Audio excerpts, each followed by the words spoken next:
We're speaking with Karen, who's been in our community for quite a while. Her husband has prostate cancer and is in the advanced stage community. Why don't we start by asking you to take us back to the moment when you first learned that your husband has prostate cancer? We were living in Budapest, Hungary, and his PSA had been going up. I went with him to meet with his urologist, who had expressed concern about that. This is 2014, and the urologist said, I believe this was after the biopsy, that it was cancer, and this was January, and we said, well, can we wait until summer? Because we were planning to travel to the US. And he said, no, I think it should be done sooner. I think the urgency of it is what surprised me, is that it turns out he had a Gleason 9. I did not know what that meant at the time, but that we know now that's a serious red flag, that something needs to be addressed immediately. I don't remember specifically being overly anxious at that moment. There were other moments that were anxiety producing for me, but it's like, okay, this is the path we're on.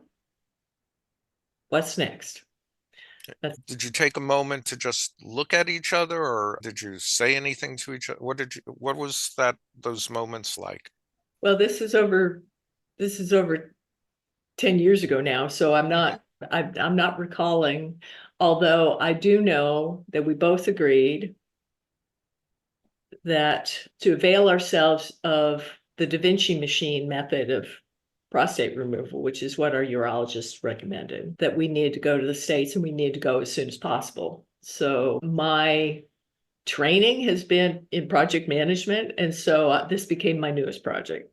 Mhm. And so lining that up for my husband we arranged for flights, we stayed with our son, and just getting all that. So that preoccupied my brain for a while, which probably put off some of the foreboding. The anticipation was we remove it, and hopefully that would be it. We were very naive at that point Mhm. about the progress of the disease. And being in Budapest, do you both speak Hungarian? we, we wish. Hungarian's an extremely difficult language, Mhm. but we did spend over 30 years in Europe with a Christian mission agency and working in their administrative capacities. My husband's an IT guy.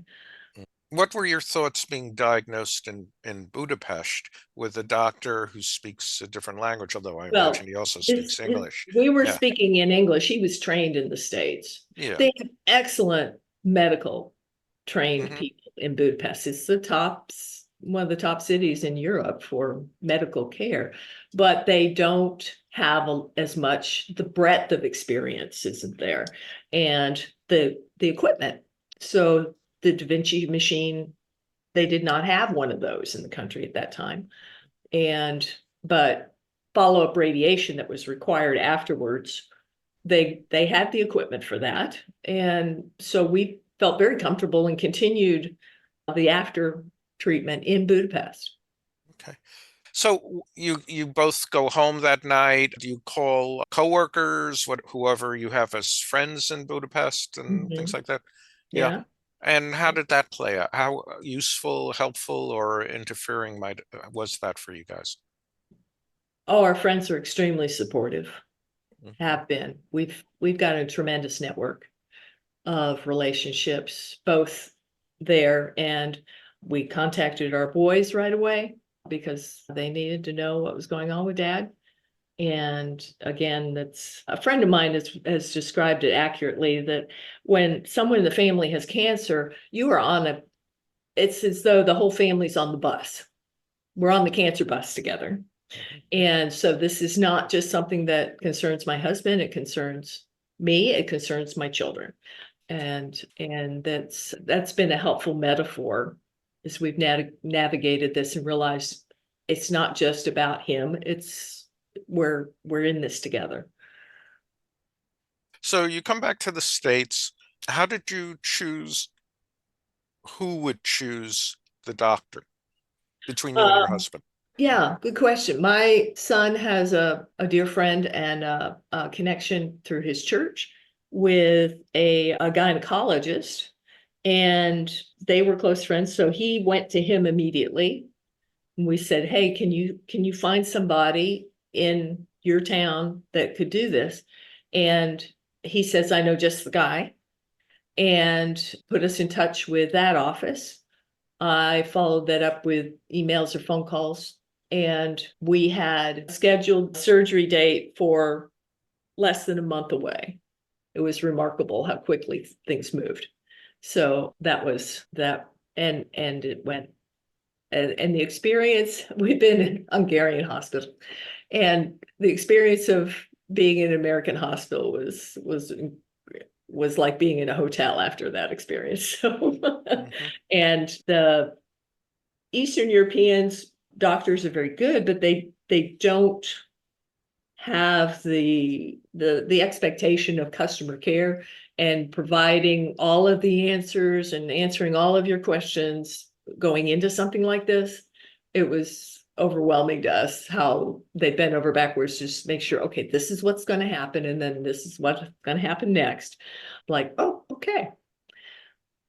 So you, as wife slash project manager, felt comfortable in the US that whatever questions you may not have thought of, somebody was going to give you answers whether you asked them or not. Yeah, for the large part. Did you feel comfortable that you were making choices based on all the available information that would be useful? What we knew at the time, yes, yes. Well, we didn't know anything different. We just assumed standard of care was to proceed with the prostate removal, followed and depending on what showed up afterwards. Unfortunately, the pathology from his surgery indicated that there was the seminal vessel had been penetrated. There wasn't, I don't recall whether there was lymph node activity then from the pathology report. I have to look that up. But anyway, it was indicated that he would need follow-up radiation for the pelvic area. And that's what precipitated, okay, do we come back to America to have that done, or can we have that done in Budapest? And after returning to Budapest after the surgery and meeting with the radiation oncologist there, that's when we've discovered, oh, we can have this done here. He would go into work in the morning, take a bus downtown to the big cancer institute in downtown Budapest, and get his treatment.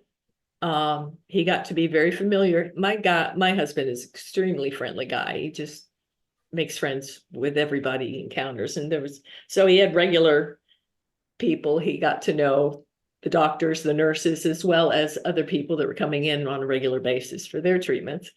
And so for 7 weeks, Monday through Friday, he was taking those trips and then going back to work afterwards. Hmm.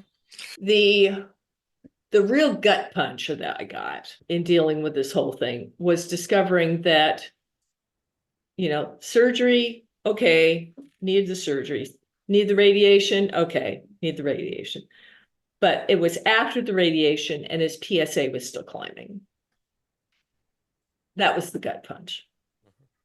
That was discovering, okay, this is going to be chronic. This is going to be something he'll have for the rest of his life. And he began hormone therapy right away.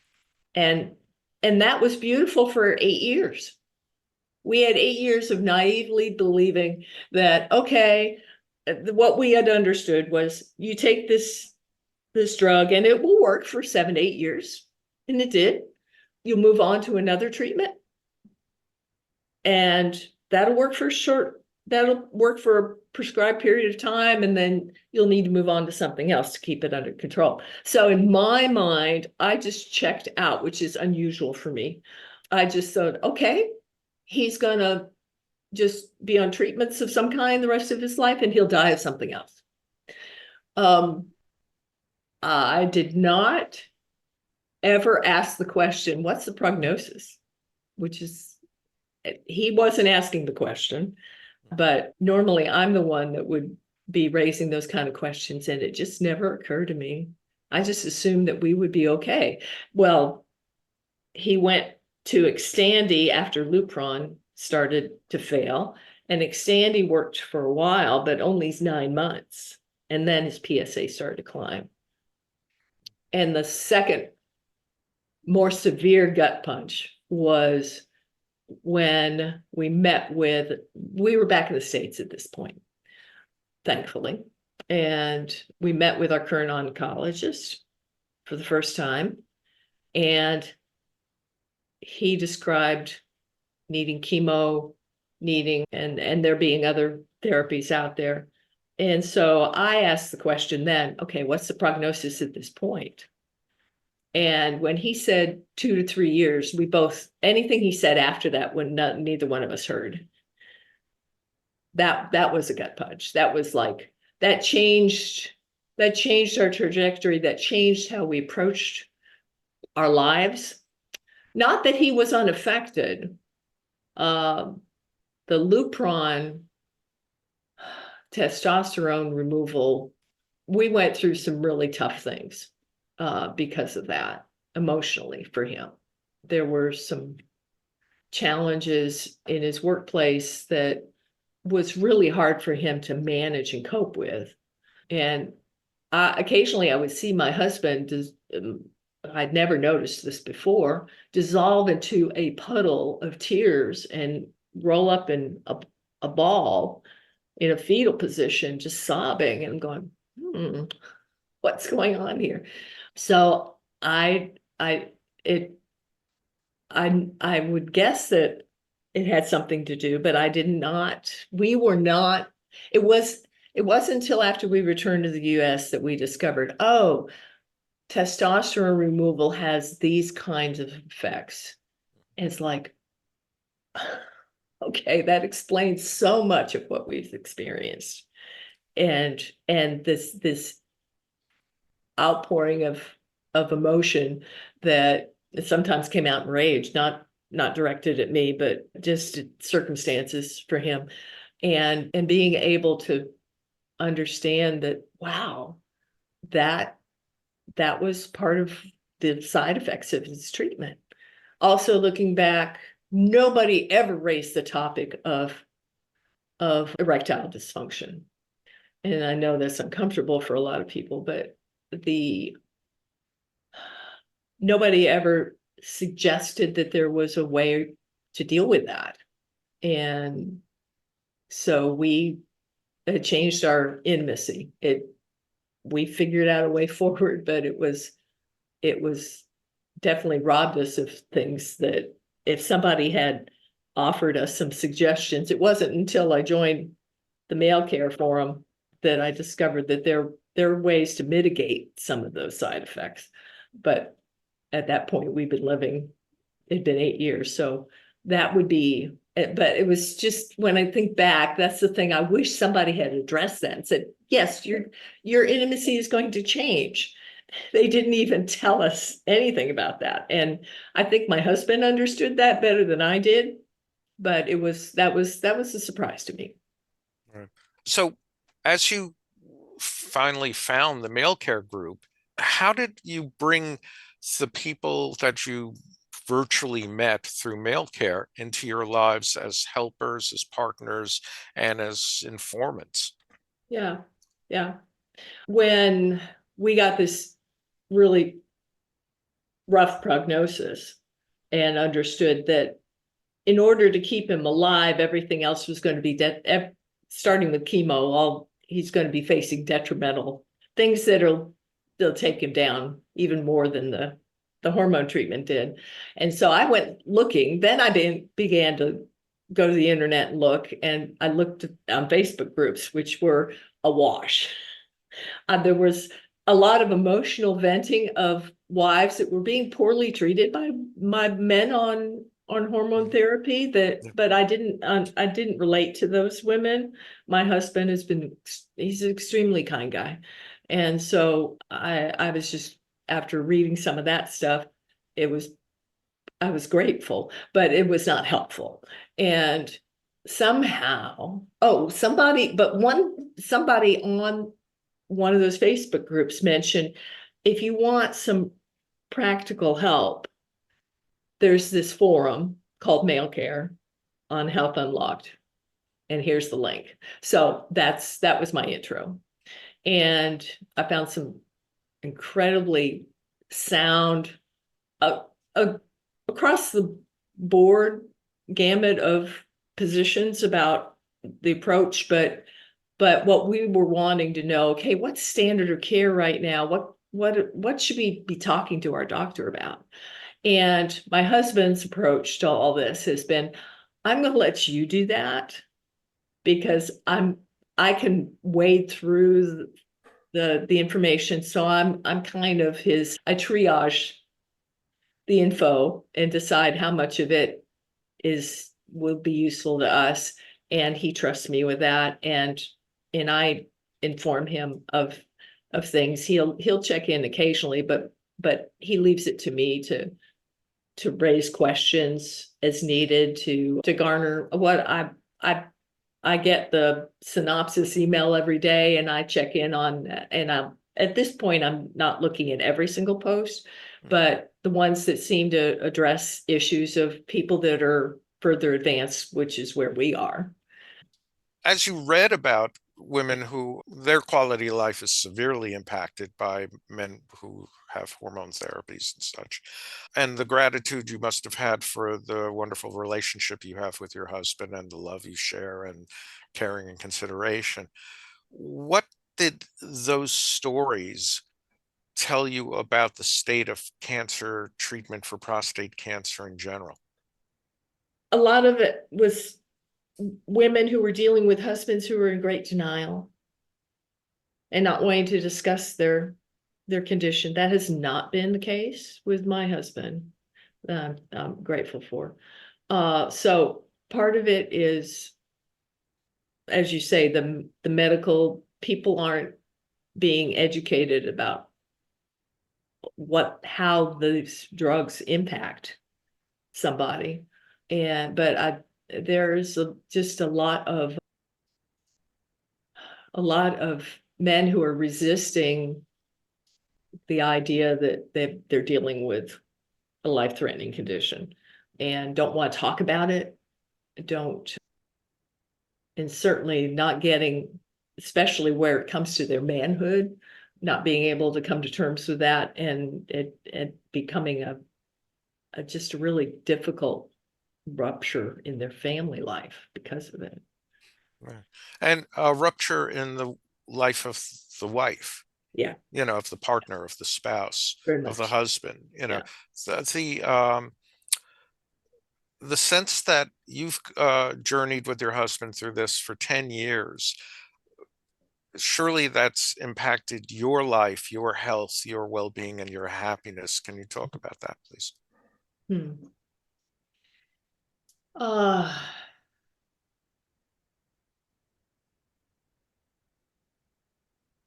I did struggle with the intimacy piece for a while, but there's part of me that I think that feels like it's well in the past, but there were a couple years there that were just, I was grieving the loss of that.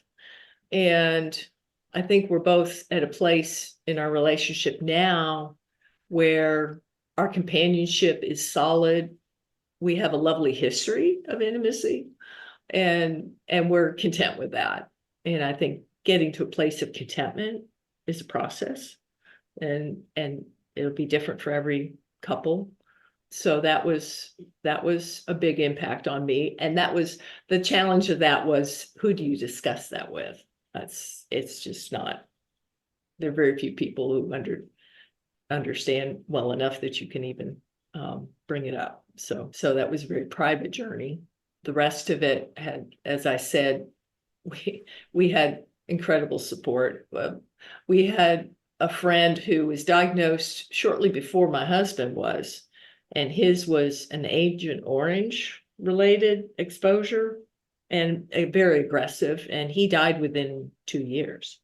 And so people knew our friend had cancer, and my husband had the same cancer, sort of. And so everybody was like, what's, and so calming them down and saying, no, no, no. What we're dealing with is a slow growing version. So we had people would rally, they would ask us how we were doing. We were okay with other people knowing about it. I recall you asked a question recently about that. And we haven't, used a megaphone, but whenever it was appropriate and seemed okay, we never felt the need to hide the fact that he's been dealing with this. How would you characterize your religious faith, both for you and your husband? Well, I think that's just been the bedrock of what's carried us, and to the point where we just don't know how people survive without going through something as difficult as this, without some hope that there is a powerful God that is orchestrating. And so both of us having come to a place of surrendering whatever happens, not that we aren't trying to do our best to find out what is our next best steps are to give him a quality life for as long as possible. But I pray often, Lord, show my husband mercy. And however that looks, whether that's mercy in long life or mercy in quick and reduced pain and ending, and I love this about my husband, is that we're both on the same page on this. It's just being, okay, we're content. We've reached, and he's used that word when he asked him about how he's doing emotionally in dealing with this. It's just the word content. Gratitude comes harder, but the contentment is there. It's like, okay. And people have commented on the peace that he's having, and we find ourselves comforting those around us. When we were telling some of our dearer friends about this looks like it's not going to end well, we found ourselves comforting them, and we were grateful for that, and understand that that's only possible because of God's sustaining grace in our life. So that's huge. That's huge for us. It's definitely important. Does your faith facilitate a broader community for you to have conversations around end of life and cancer and such? I think our most immediate source of companionship on this journey would be our people in our circle of other seniors at our church. Several of them have faced something similar to this. Fortunately for them, we know a couple men who've also dealt with a prostate cancer diagnosis that found it in time for a cure. But they understand something of the anxiety that we've experienced, and they've been, every time we see them, they're asking how he's doing. We've had tremendous support, and I've really, community has been an important part of this journey for us.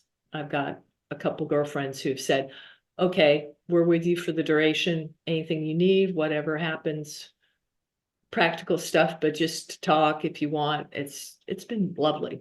It's been really, and our kids have been, the things they've done for their dad, especially in the last 2 years, have been so heartwarming. They wanted to make a memory with Dad.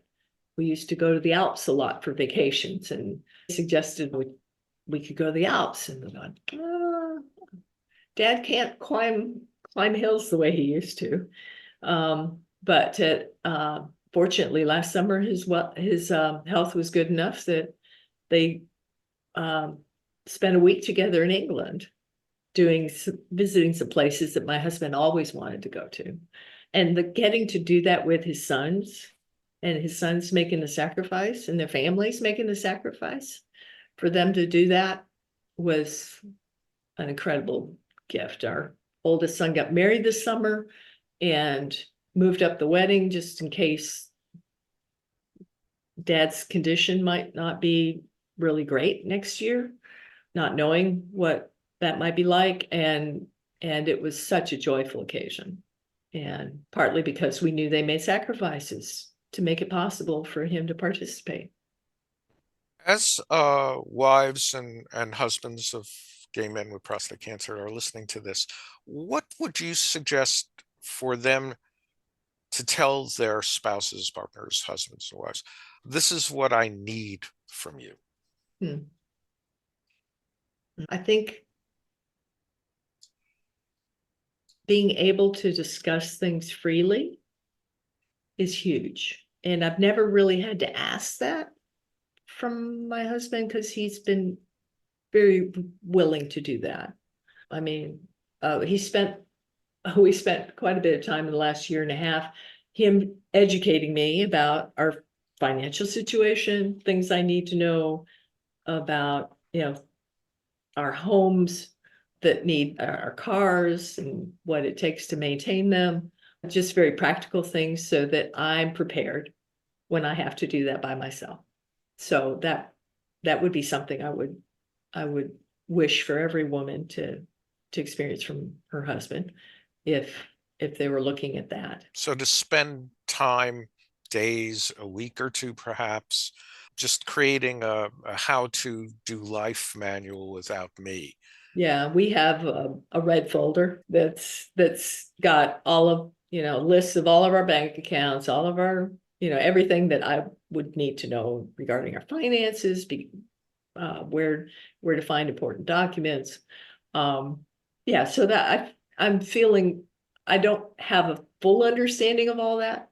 Our son, one of our sons is really good with those kind of details, and so he's on board with a lot of that as well. So, and the boys have assured me they're going to take care of me. So it's like, wow, uh, uh, that's really delightful, actually.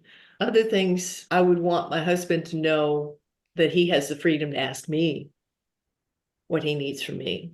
Because I actually, in the wake of the harsh news 2 years ago, almost 2 years ago, I went ahead and retired because I want to be fully available to whatever he needed. And part of that was I needed to make space for self-care.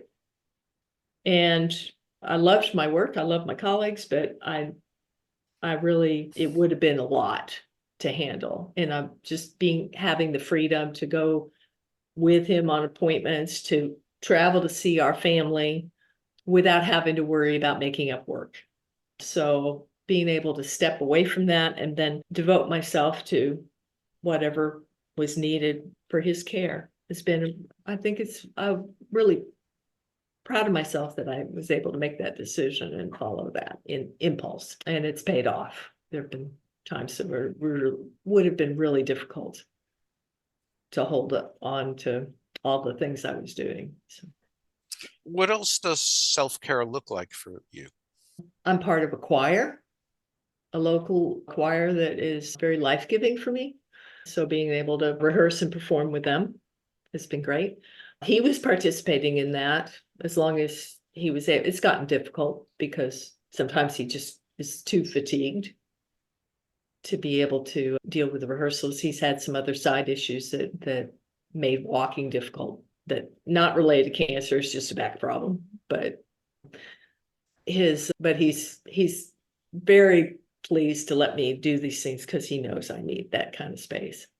I've taken a couple solo trips for a weekend, knowing he was in good, he didn't need me immediately. Oh, and we got a dog. So I was thinking I would eventually like to get, and and I asked him, should I wait or should I go ahead and get one now? And he says, yeah, go ahead. I'm going. So a week later, I came back to him and I said, are you sure? He said, yeah, yeah. So it was, and we have a adorable 1-year-old Havanese now that is a comfort to both of us.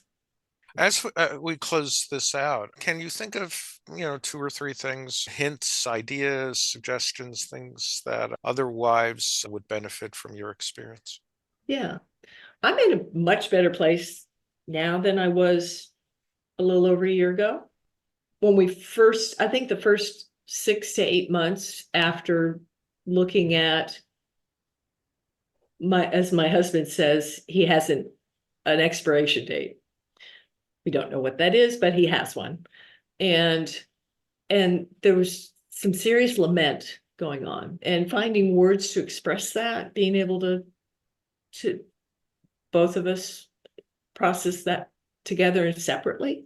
Every Moment Holy is a book that has liturgies for, they have an issue, a version of that specifically for grieving, death, and dying. And there were things in there that were so helpful at the time, that, and just finding words of comfort, finding music of comfort, having processed that initial, I'm feeling much better. Another thing that's been helpful was I began a low dose of an antidepressant. I was talking to my doctor and describing how, I just feel like somebody knocked the legs out of my motivation to do things that I enjoy doing. And she said, well, I think you should consider doing this. And my husband's dying of cancer and I'm the one taking the antidepressant. But that's been a very helpful thing. And I'm glad I went ahead and followed her counsel on that. It's so minuscule to be almost inconsequential, but I think getting that little bit of help just gives me an appreciation. And actually, I adopted a word for the year, and I've been doing this for a number of years, but the word that came to me this year was joy. And I'm going, that seems like an odd word for this season.